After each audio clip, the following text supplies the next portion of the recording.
Saudara-saudara yang dikasihi oleh Tuhan Yesus Kristus, selamat pagi, Shalom.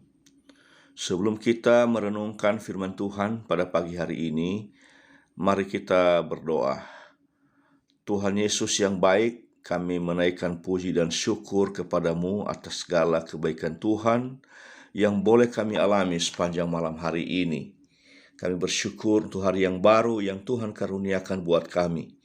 Saat ini kami mau membaca, merenungkan sebagian firman-Mu Tuhan.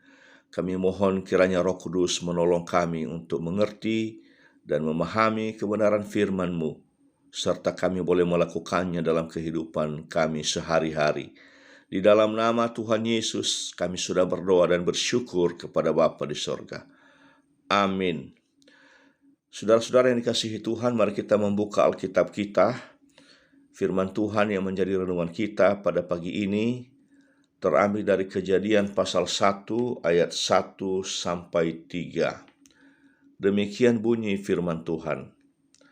Pada mulanya Allah menciptakan langit dan bumi. Bumi belum berbentuk dan kosong.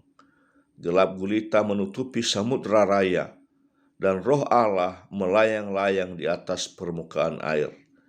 Berfirmanlah Allah, jadilah terang, lalu terang itu jadi. Saudara-saudara yang dikasihi Tuhan, tema renungan kita pada pagi hari ini adalah tohu wabohu, sebuah kata Ibrani yang artinya kacau balau. Saudara-saudara bisa bayangkan bagaimana keadaan bumi pada mulanya sebelum diciptakan oleh Allah yang diceritakan dalam firman Tuhan pada pagi hari ini, yaitu belum berbentuk dan kosong, atau dalam bahasa Ibrani tohu wabohu, kacau balau. Roh Allah hanya melayang-layang di atas permukaan bumi.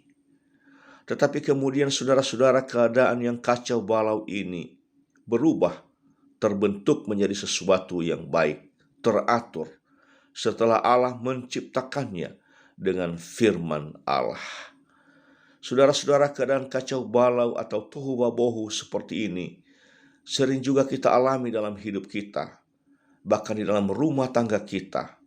Bisa jadi Anda sedang mengalaminya saat ini. Anda sesungguhnya tidak perlu saling menyalahkan. Anda hanya butuh satu hal apabila menghadapi keadaan kacau balau seperti ini, yaitu biarkan tangan Allah memperbaiki keadaan Anda. Biarkan firman Allah menerangi hati Anda. Biarkan Yesus Kristus, firman Allah yang hidup itu, menjadikan Anda ciptaan baru di tangannya. Dan minta Roh Kudus berkarya menyucikan hati Anda. Hentikan keadaan kacau balau itu. Tidak ada gunanya, saudara-saudara. Membiarkan keadaan seperti itu sesungguhnya hanya merugikan diri sendiri, hanya menghalangi berkat-berkat Tuhan atas diri Anda dan rumah tangga Anda.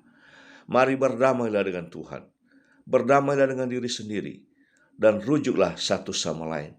Mohon ampun kepada Tuhan, dan saling memaafkanlah. Amin.